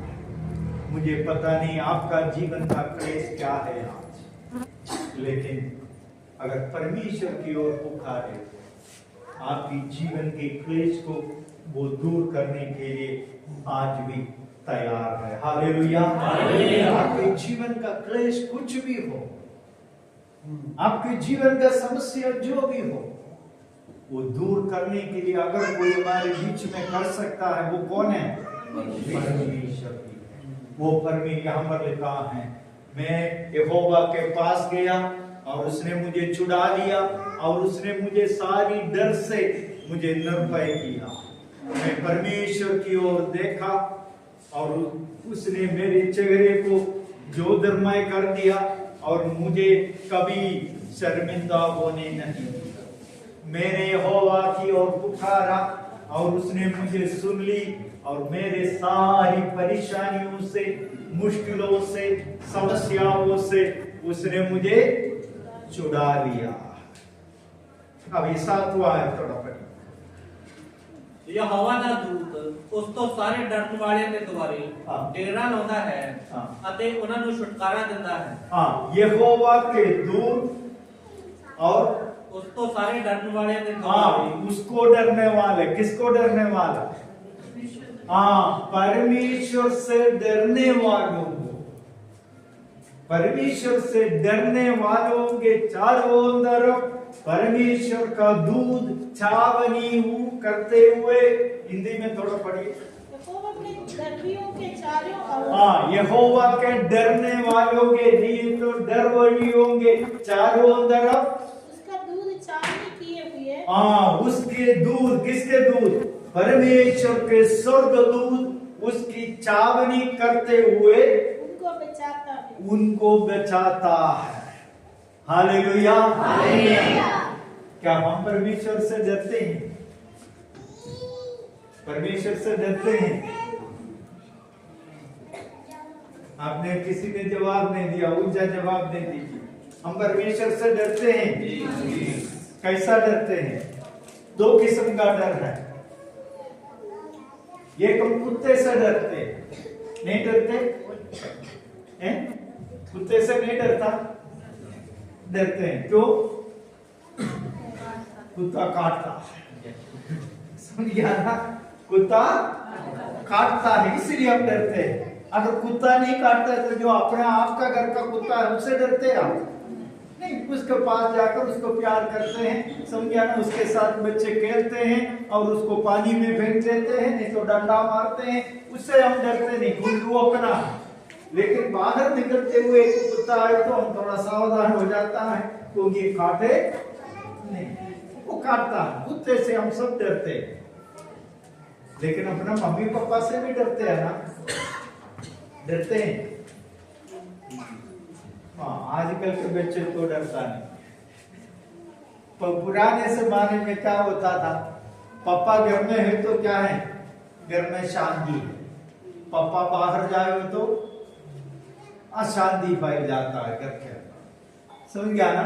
मेरे घर में था, हम लोग 7 भाई, 9 भाई बहन थे, 9 बच्चे थे हमारे घर में, ऊपर से दादी भी था 10, मेरे पापा मम्मी भी थे, 12 लोग थे। तो पापा घर में है, बिल्कुल सुई अगर नीचे गिरे तो उसका भी आवाज सुनाई देगा, बिल्कुल शांत। पापा जिस वक्त घर से 50 मीटर थोड़ा दूर हो जाए बस हंगामा शुरू हो जाता है हमारे घर में। फिर ऑटो कंट्रोल हो जाता है, सारी बातें ऑटो कंट्रोल हो जाता है। और मेरे घर में ऐसा था कि मेरे पापा से हम सब लोग डरते थे, मम्मी से भी डरते थे, समझ रहा ना? डर था। लेकिन वो डर कौन सा? कुत्ता वाला डर था कि वो आदर वाला डर? पापा काटेगा इसलिए नहीं डरता था, कभी कोई मारता है वो दूसरी बात है, सुनिए ना? डंडा लेकर मारते थे वो दूसरी बात, वो हमें भी पता, हमने कोई शरारत किया इसलिए मारता है। मार खाने से पहले हमें पता होता है किस लिए मार मिलता है, नहीं तो हमें पता है कोई ना कोई शरारत कर करके हमें बैठा है, अभी पापा आएगा क्या मिलेगा? मार मिलेगा, तैयार होकर बैठा है मार खाने के लिए, समझा ना? लेकिन जो पापा से डरने का कारण है आदर वाला डर। मेरे असीसों, आज बोलते लोग परमेश्वर से डरता है, वो कुत्ता वाला डर से। परमेश्वर काटेगा नहीं तो परमेश्वर मेरे साथ ऐसा करेगा, परमेश्वर ऐसा करेगा, परमेश्वर कुछ बुरा नहीं मानना है। कुछ पादरी लोग भी विश्वासियों को खुदा के नाम से डराते हैं, समझ रहा ना? खुदा के नाम से विश्वासियों को डराते हैं, लेकिन परमेश्वर ऐसा डर को नहीं चाहता। फिर कौन सा डर चाहते हैं? आदर वाला। मेरा बेटा और बेटी है, मैं उनका पिता होने के नाते वो मेरी बात माने, वो मेरी कदर करे, वो मेरी आदर करे, मेरी बातों का ध्यान दे, समझ गया ना? ऐसा डर कौन चाहता है? परमेश्वर चाहता है। ऐसे आदर से डरने, परमेश्वर से डरने वालों के चारों तरफ परमेश्वर क्या करता है? अपने फरिश्तों को रखकर छावनी करता है, ताकि उनको सारी विपत्तियों से बचाए। मेरे असीसों, परमेश्वर के वचन में इब्रानियों के किताब में एक आयत लिखा, परमेश्वर ने फरिश्तों को हमारी सुरक्षा के लिए नियुक्त किया हुआ। किसकी सुरक्षा? हमारी सुरक्षा के लिए फरिश्तों को नियुक्त किया है। शायद आपको अजीब सा लगेगा, लेकिन मैं अपने जीवन में बहुत जगह पर महसूस किया है। एक घटना आपको बुलाकर आपको समझाने की भी कोशिश कर। मेरे पालमपुर में था, बहुत साल पहले थे, मेरे चाचू वहां पर होते थे। 3 दिन का कन्वेंशन चल रहा था वहां पर। तो 2 दिन के कन्वेंशन के बाद वो बहुत हिंदू भाई बहन लोग थे, वो सारा मीटिंग में आए, उन लोग बहुत लोग विश्वास में आए और प्रभु को ग्रहण किया। ये बात किसी न किसी तरीके से वहां पर जो लोग आरएसएस के हिंदू परिषद के लोग थे उनके कान तक पहुंच गया और उन्होंने बहुत बड़ा झुंड बनाकर उन्होंने बोला अभी हम अनुमति हम यहाँ पर चर्च चलाने नहीं देंगे। और उन्होंने बोला उनके पूरे घर को ही हम जला देंगे। उस दिन रात को करीबन 50 से करीब लोग उस घर को जलाने के लिए आ गए और वो पीछे के रास्ते से आ रहे और आके उन्होंने दूर करीबन 50-60 मीटर दूर से ही उन्होंने देखा जिस घर में पादरी साहब और सब लोग रह रहे थे उनके चारों तरफ इंसान हवा में घूम रहा। उनको लग रहा है हवा में उनके घर के चारों तरफ लोग हवा में घूम रहा। इस बात को देखकर वो सब के सब डर गए। उन्होंने पूछा ऐसा कभी हमने कभी देखा नहीं, हमने कभी सुना नहीं है। एक घर के आकाश में हवा में लोग घूमते रहा है और उनकी घर की सुरक्षा कर रहा। थोड़े देर लोग सब वहां पर खड़े होकर देखते रहा और उसके बाद डर के मारे सबके सब वापस चला गया। वो घर को जलाने के लिए आए थे लेकिन इस बात को देखकर डर के मारे चला गया। और दूसरा दिन संडे के दिन था, आराधना में उनमें से कुछ लोग भी आए जहाँ पर क्या चल रहा है देखने के लिए लोग आए। उन्होंने आकर सारी मीटिंग में सारे शामिल हो गए, उनको भी अच्छा लगे। अच्छा लगने के बाद मीटिंग के बाद उन्होंने आकर पादरी साहब से पूछा पादरी साहब आप रात को किसको रखरखाव करने के लिए नियुक्त किया है? आप घर के चारों तरफ कौन छावनी कर आपकी रक्षा करता है? पादरी साहब ने बोले यहाँ पर कोई तो है नहीं है, यहाँ पर किसी चौकीदार को भी हमने रखा नहीं, यहाँ पर ऐसा कोई नहीं। आपकी घर की सुरक्षा जो हमने देखा है, हमने अपनी आंखों से देखा है, आपकी घर की सुरक्षा जो है जो हवा में लोग उन लोग फरिश्ते को नहीं जानते थे, फरिश्ते के बारे में उनको पता नहीं था। लेकिन बाद में पादरी साहब ने उनसे कहा परमेश्वर की वचन में लिखा है जो परमेश्वर से डरने वालों की चारों तरफ वो अपने फरिश्तों को रखकर चौकीदारी नहीं है तो छावनी कर कर बैठता है। मेरे अजीजों, मुसीबतें हैं, तकलीफें हैं, परेशानियां हैं, विपत्तियां हैं, लेकिन परमेश्वर का वचन हमसे कह रहा है जो परमेश्वर से डरते हैं उनको सारी विपत्तियों से छुड़ाने के लिए परमेश्वर अपने चारों तरफ अपने फरिश्तों को रखकर देखभाल करते हैं। Hallelujah, hallelujah.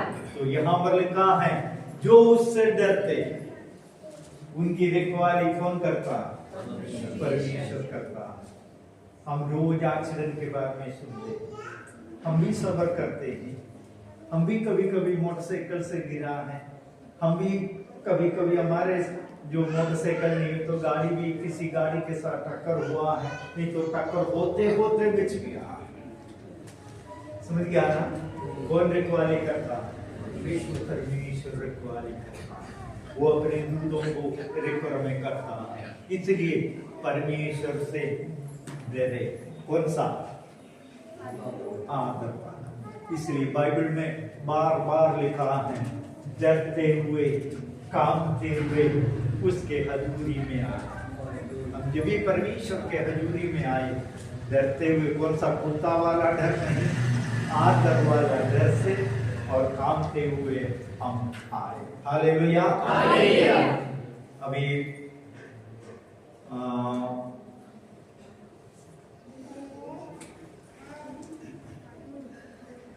भजन संहिता 25 अध्याय का 14 आयत भी थोड़ा पढ़िए। भजन संहिता 25 अध्याय का 14 आयत। यहोवा ਦਾ ਭੇਤ ਉਸ ਦੇ ਪੈ ਮੰਨਣ ਵਾਲਿਆਂ ਦੇ ਲਈ ਹੈ ਅਤੇ ਉਹ ਆਪਣਾ ਨੇਮ ਉਹਨਾਂ ਨੂੰ ਦੱਸੇਗਾ। बस हिंदी में थोड़ा पढ़िए। यहोवा के फेद को, यहोवा के फेद समझते हैं ना, मिस्टरी नहीं है। तो यहोवा के बारे में जो कुछ भी बातें हैं वो किसको पता है? हाँ, वही जानते हैं वही जानते हैं जो उसको डरते हैं। हाँ, परमेश्वर के बारे में वही जानता है जो उससे डरता है। जो लोग परमेश्वर से डरते नहीं है उनको परमेश्वर के बारे में कुछ भी पता नहीं। समझ गया ना? ये सिंपल सा अर्थ है ये। जो लोग परमेश्वर से डरते नहीं है उनको परमेश्वर के बारे में कुछ भी पता नहीं है।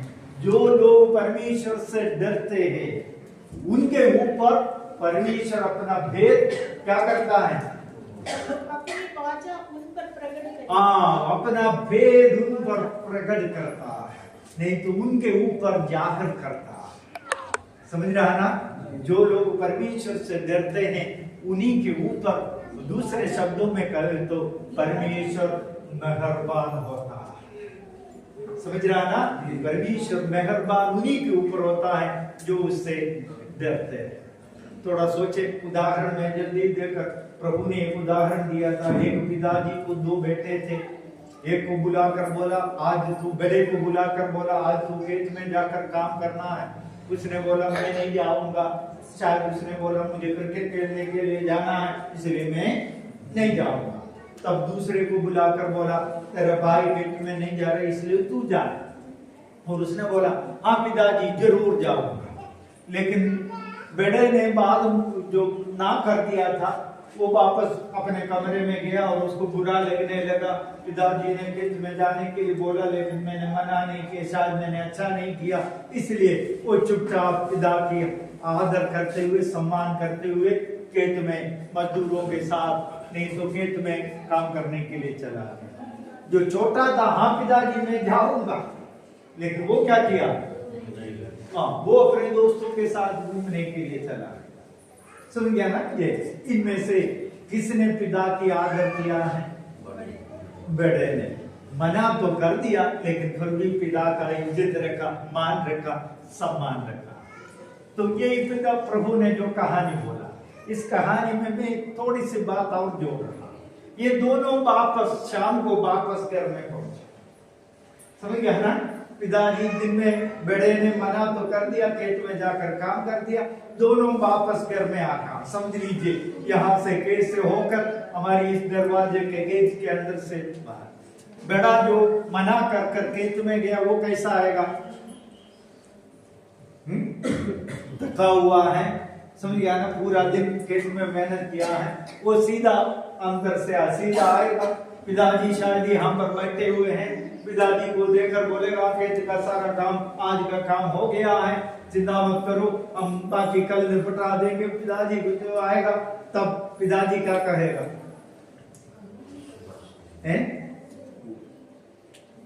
शाबाशी तो जरूर देगा।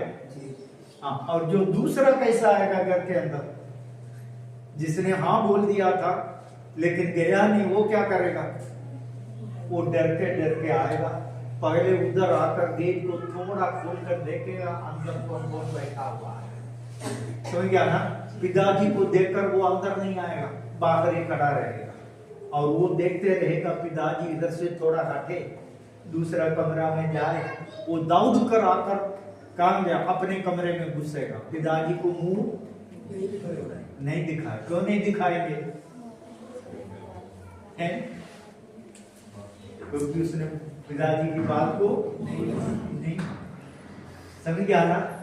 अगर छोड़ दीजिए, ये भी बात हम छोड़ देते हैं। दोनों मम्मी के पास गए, मम्मी किचन में मम्मी के पास गया। समझ लीजिए मम्मी के पास जाकर बड़ा जो थका हुआ आया हुआ है उसने अपना हाथ मुंह धो लिया, नहीं तो नहा कर धोकर कपड़ा सारा बदल लिया और मम्मी के पास आकर बोला मम्मी जी एक 10 रुपया दे दीजिए, नहीं तो 20 रुपया दे दीजिए, मैं थोड़ा बाहर जाकर आऊं।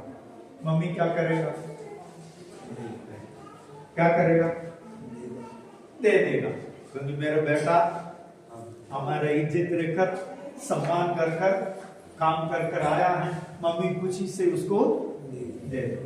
उसको देखते हुए छोटे ने देख लिया और वो भी दौड़ कर आया, मम्मी मुझे भी दे दे। मम्मी क्या करेगा? आप सब लोग हंस रहे हैं, मुझे भी पता है आप लोग क्या कर रहे हैं। समझ गया ना? देगा कुछ उसको, देगा एक चांदा दे दूंगा। चांदा देकर बोलेगा तू सुबह क्या बोलकर गया था इधर से? खेत में जाकर बोलकर गया और दिन भर क्या कर कर आया? अब आरागर्दी कर कर आ गया है और आकर क्या मांग रहे? हाँ पैसे मांग रहे। ये तो पैसा भी नहीं दूंगा, ऊपर से आज तेरा रोटी भी कैंसल। समझ गया ना? हमारा हालत भी ऐसा तो नहीं है। हम भी पिता की बात नहीं मानता, फिर जाकर प्रार्थना करते पिताजी मेरी प्रार्थना को सुन ले और उत्तर दे। मिलेगा? यहाँ पर एक बार और पढ़िए उस आयत को। यहोवा के भेद को हाँ, वही जानते हैं। यहोवा के भेद को नहीं तो यहोवा को वो जानते हैं जो उससे डरते हैं और बाबू हाँ। अपनी वाचा उन पर प्रकट करें। अपनी वाचा उन पर प्रकट। वाचा का मतलब समझते हैं ना? क्या है वाचा का मतलब? अपना भेद नहीं है तो अपनी वायताएं। वाचा का मतलब वायताएं उन पर प्रकट करता है।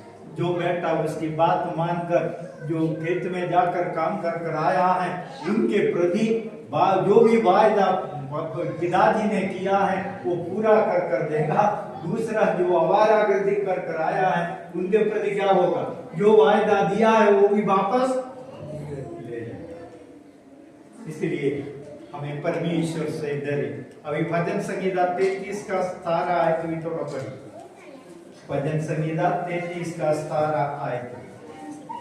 33 बचाव ਦੇ ਲਈ ਤਾਂ ਘੋੜਾ ਬੇਕਾਰ ਹੈ, ਨਾ ਉਹ ਆਪਣੇ ਵੱਡੇ ਬਲ ਨਾਲ ਕਿਸੇ ਨੂੰ ਛੁਡਾ ਸਕਦਾ ਹੈ। ਵੇਖੋ ਯਹੋਵਾ ਦੀ ਨਿਗਾਹ ਆਪਣੇ ਪੈਰ ਮੰਨਣ ਵਾਲਿਆਂ ਦੇ ਉੱਤੇ ਹੈ। यहोवा की निगाह नहीं है तो यहोवा की आंखें किस पर है? अपने डरने वालों के ऊपर है। जो परमेश्वर से डरता है उनके ऊपर किसका निगाह है? ये वो परमेश्वर की निगाह है बने रहता। अगर ऐसा है तो जो परमेश्वर से डरता नहीं उनके ऊपर कौन सा किसका आंगे होंगे?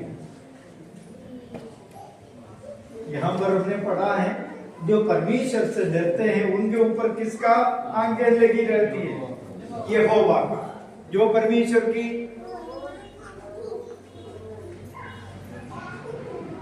जो परमेश्वर से डरता नहीं उनके ऊपर किसके आंखें लगे रहते होंगे? हैं? किसकी आंखें? बोल दीजिए आप। मुझे पता है आपके मन में है जवाब लेकिन बोलना नहीं चाहता। किसकी आंखें लगी रहती होंगी?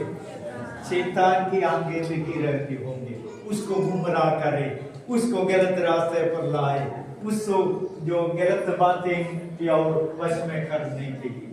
लेकिन परमेश्वर की आंखें उनके ऊपर है जो उसे डरते हैं। अभी भजन संहिता 128 का 4 आयत की थोड़ा पढ़िए। भजन संहिता 128 का 4 आयत।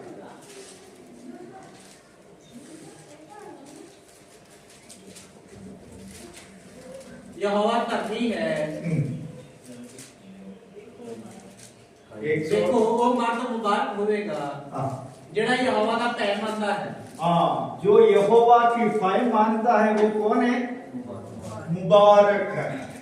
हमें से कोई है मुबारक यहाँ पर बैठा हुआ? आपने किसी ने भी जवाब नहीं दिया। वचन मैं इसलिए वचन पढ़कर आपको आपसे पढ़ाकर मैं बोल रहा, ये नहीं बोलना फादर साहब यूं ही बोल कर गया है, नहीं है, इसलिए आपको पढ़ाकर सुन रहा हूं। जो परमेश्वर से डरते हैं वो व्यक्ति कौन है? मुबारक है, धन्य है वो व्यक्ति। परमेश्वर से डरने वाले लोग धन्य हैं, मुबारक है। मेरे असीसों, परमेश्वर का वचन सच्चा है, वो जीवित है, वो कभी झूठा नहीं है।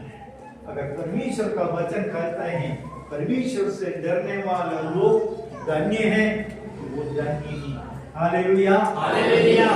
मरियम के पास गब्रिएल फरिश्ते आए और मरियम को देखकर कहा, हे मरियम, तू स्त्रियों में धन्य है। कारण क्या है? कोई खासियत था मरियम के अंदर? वो एक साधारण लड़की थी, ऊपर से उसकी मंगनी यूसुफ के साथ मंगनी होकर हुए थे, लेकिन उसके अंदर एक ही खासियत था, वो परमेश्वर से डरने वाली एक बेटी थी। समझ रहा ना?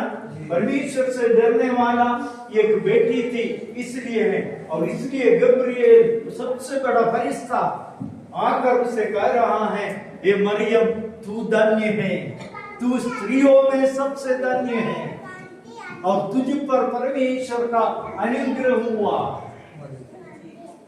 जो लोग परमेश्वर से डरते हैं वो धन्य हैं, उनके ऊपर परमेश्वर अपने अनुग्रह को उंडेल देते हैं। Hallelujah, hallelujah.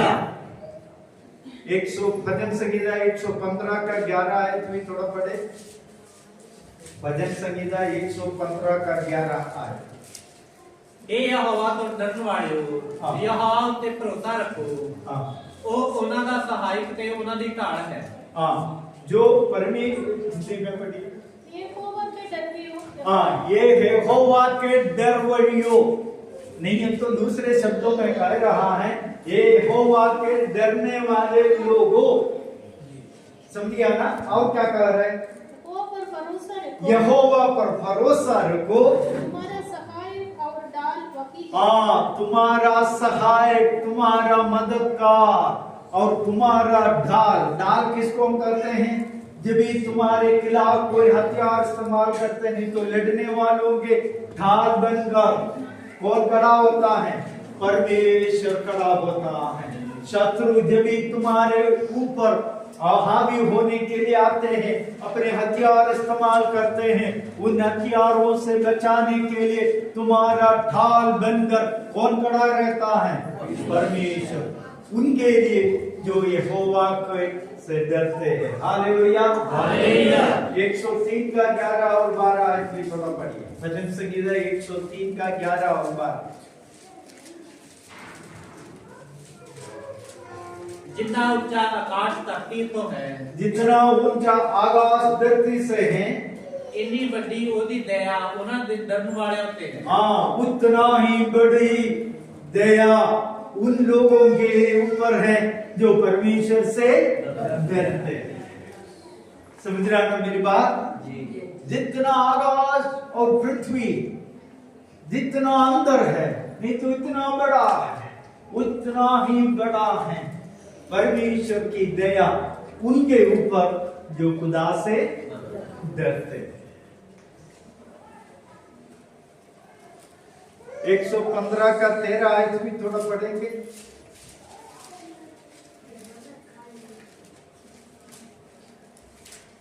भजन संगीता 115 का 13 आयत। कोई यहोवा तो डरने वाले को बरकत देवेगा।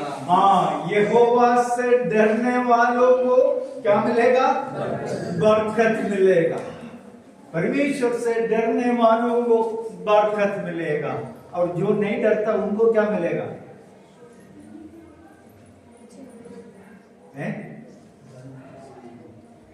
परमेश्वर से डरने वालों को क्या मिलेगा?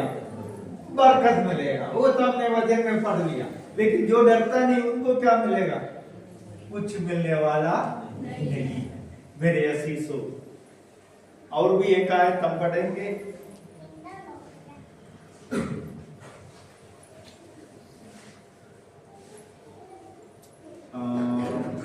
लूका का किताब 1 अध्याय 50 आयत को थोड़ा पढ़ेंगे।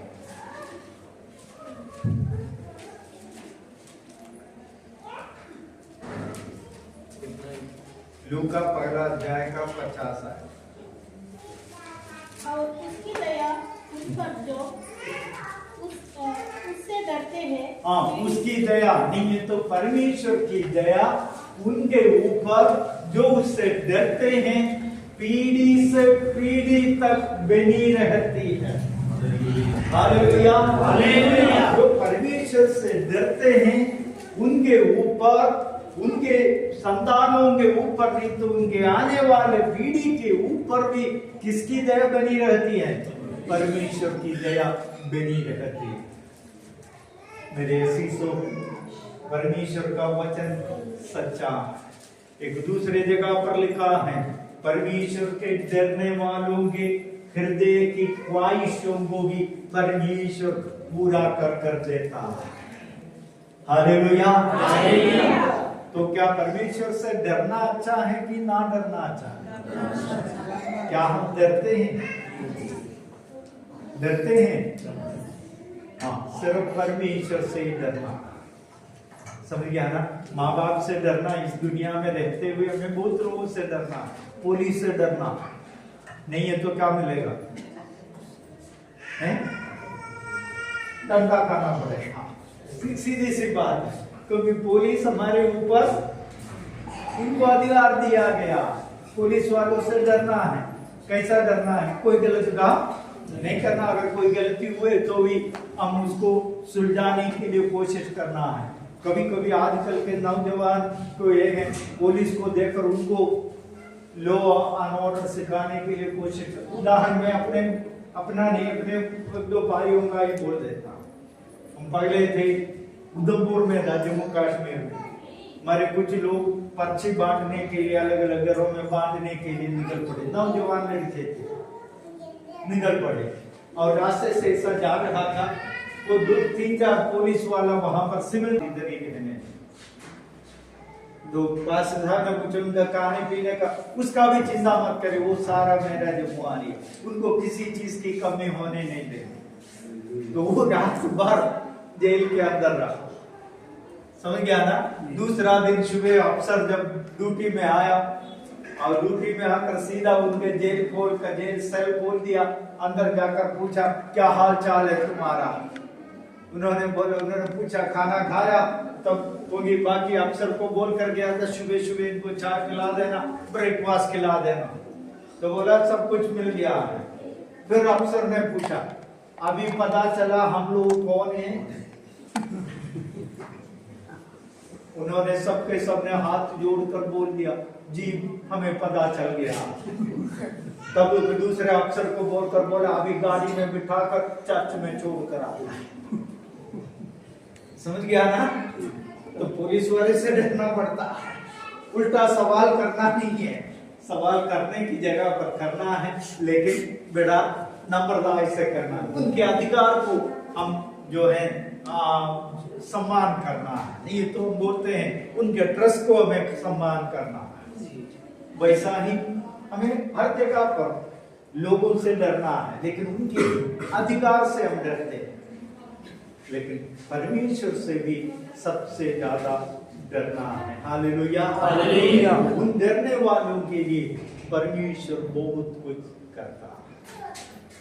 मेरे असीसों, हम वापस भजन संगीता 36 में आप जाते हैं।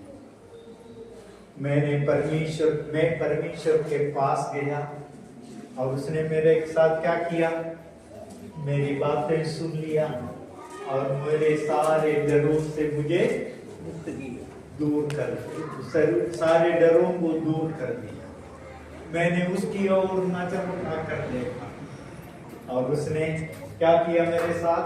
मेरे चेहरे को शोभायमान कर दिया और मुझे जीवन में कभी शर्मिंदा होने नहीं। मैंने उसकी ओर पुकारा और उसने क्या किया? मुझे मेरी पुकार को सुनकर मेरी सारी विपत्तियों से, मुश्किलों से मुझे छुड़ा दी। मैं उससे डरा, जो परमेश्वर से डरा, उसकी वजह से क्या हुआ है? वो मेरी चारों तरफ परमेश्वर से डरने के कारण मैं कोई इंसान से ना डरे, किसी और वस्तु से ना डरे, इसलिए मेरी चारों तरफ उसने अपने फरिश्तों को रखकर मेरी चौकसी करता है। और वो मेरे जो है जो मेरी चारों तरफ अपने फरिश्तों को रखकर चौकसी करता है। यहोवा से डरने वालों के चारों तरफ परमेश्वर अपनी दया से भर देते हैं और उनको संभाल लेते हैं और उनकी हृदय की इच्छाओं को पूरा करते हैं। और परमेश्वर की दया उनके ऊपर उनकी नाती पोतों के ऊपर भी युगान युग बनी रहती। मेरे असीसों, मैंने पहले ही कहा, ये भजन संगीता दाऊद ने अपने बहुत मुश्किल समय में गाया हुआ एक भजन संगीता। एक पागल जैसा बनकर, शत्रुओं से डरकर, पागल जैसा बनकर उसने जो परमेश्वर ने उस समय पर उसको कैसा मदद किया है उसको याद करते हुए गाया हुआ है। उसने कहा, मैं परमेश्वर के पास गया, उसने मेरी सुन ली और मुझे सारी बातों से, विपत्तियों से मुझे छुड़ाया। आज मेरे असीसों, मेरे भाई बहनों, अगर कोई भी डर आपको सता रहा, खुदा के पास आ जाए। अगर आप कोई मदद के लिए,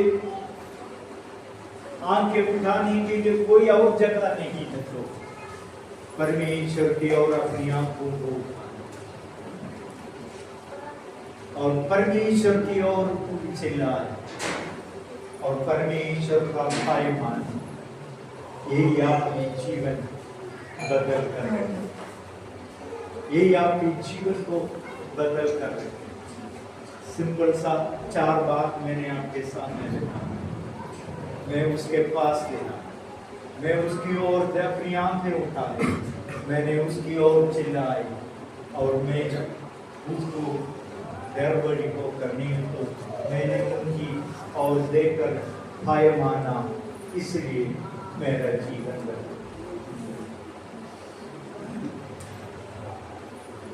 आज आपकी जीवन की समस्या क्या है, मुश्किल क्या है, किस बात के लिए आप दुखी हैं, क्यों आपका चेहरे उदास है, कौन सा डर आपको सता रहा है, कौन सी परेशानी आपके जीवन को झंझोड़ रहा है, ये बात मुझे पता नहीं, लेकिन परमेश्वर उस बात को जानते, उसका निवारण हुई है।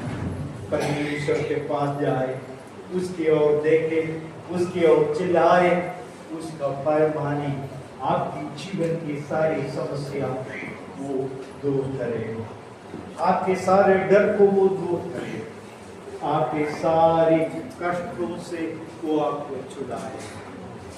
अपने भय मानने वालों के ऊपर वो हमेशा आश्रित करता, उनके इर्द गिर्द अपने फरिश्तों को लेकर देखभाल करता। आइए सुने हुए वचन के सामने हम अपने जीवन को थोड़ा समर्पित करें।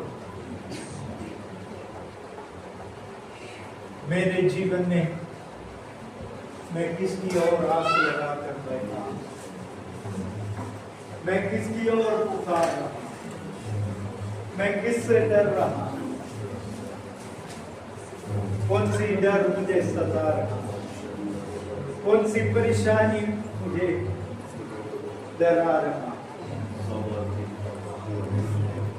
खुदा के सामने, इस सुने हुए वचन के सामने हम अपने जीवन को ही थोड़ा जांच कर देखिए, कौन सी ऐसा डर है, कौन सी ऐसी परेशानी, कौन सी ऐसी सवाल है जो मेरे जीवन को निचोड़ रहा, मुझे परेशान कर रहा,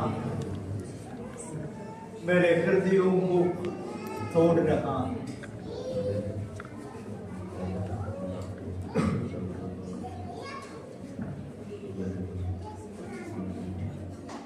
उस परेशानी को, उस डर को, उस समस्या को, उस क्लेश को, कष्ट को खुदा के हजूरी में रखकर आइए हम प्रार्थना करें।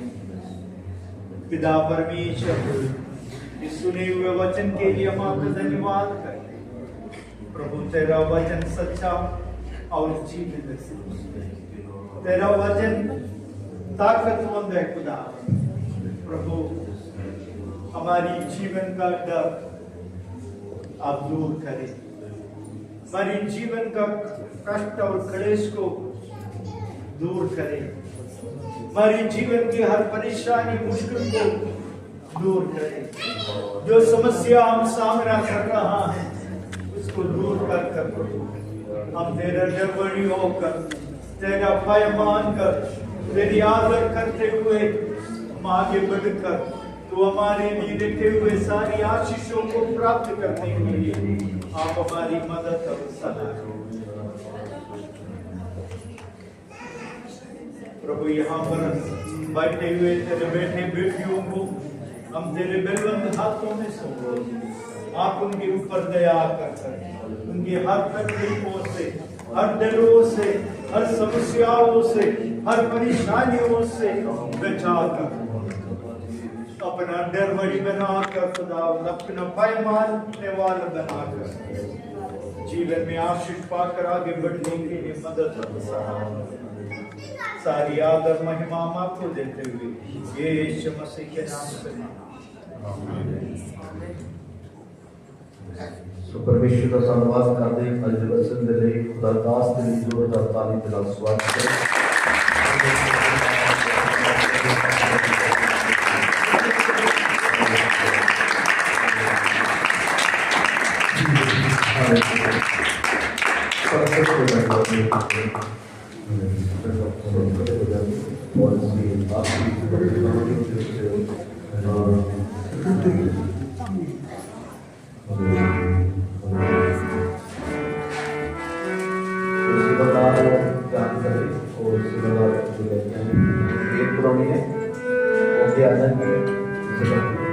कोई भी समस्या है, कोई परेशानी है, वो परमेश्वर के दास देर करके प्रार्थना करके परेशान परमेश्वर का स्वीकार देगा। अपने मन याद करें दुआ की हालत में चाहिए अपने अपने परमेश्वर के समर्पण करें, अपने अपने खुदा के हाथों से धन्यवाद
ਤੁਹਾਡਾ ਪਵਿੱਤਰ ਹੱਥ ਖੁਦਾਵੰਦ ਤੁਹਾਡੇ ਤੇ ਬੇਟੇ ਵਿਸ਼ਵ ਦੇ ਖੁਦਾਵੰਦ ਅੱਜ ਇਸ ਨੂੰ ਬਚਨ ਦੇ ਖੁਦਾਵੰਦ ਜਦ ਕੋ ਅਰਦਾਸ ਦੁਆਰਾ ਬੋਲੇ ਖੁਦਾਵੰਦ ਪਿਆਰੇ ਪਿਤਾ ਪਰਮੇਸ਼ਰ ਖੁਦਾਵੰਦ ਦੀ ਤਰ੍ਹਾਂ अच्छा मन मजबूत मन दे खुदावन तेरे बेटे बेटियां तेरे विच बड़े रह खुदावन तेरी और तके खुदावन दा क्योंकि जिन्होंने तेरे ते अखां लाइयां प्रभु वो कदी शर्मिंदे नहीं हुंदे खुदावन पिता परमेश्वर तुहाडा धन्नवाद करदा खुदावन खुदा और खुदावन और जिन्हां लोकां ते जिन्हां तेरी संग कलीसिया दी अखां तुहाडे ते लगियां प्रभु सचमुच कदी निराश कदी शर्मिंदे नहीं हुए खुदावन तेरे वचन च लिखिया मनुख ते भरोसा करन नालों यहोवा ते भरोसा करना चंगा है खुदावन साडा ईमान साडा भरोसा तुहाडे ते खुदावन तुहाडे बेटे बेटियां दा भरोसा तुहाडे ते होवे खुदावन और खुदावन उन्हां दे घरां ते बिजनेस ते कारोबार हत्थां दे कमां ते बरकत दे खुदावन और प्रभु अपने दास द्वारा दिते वचन और खुदावन तुहाडे बच्चे दी जिंदगी दे विच कार्य कर जाण और खुदावन दा बड़ी बरकत नु बड़ी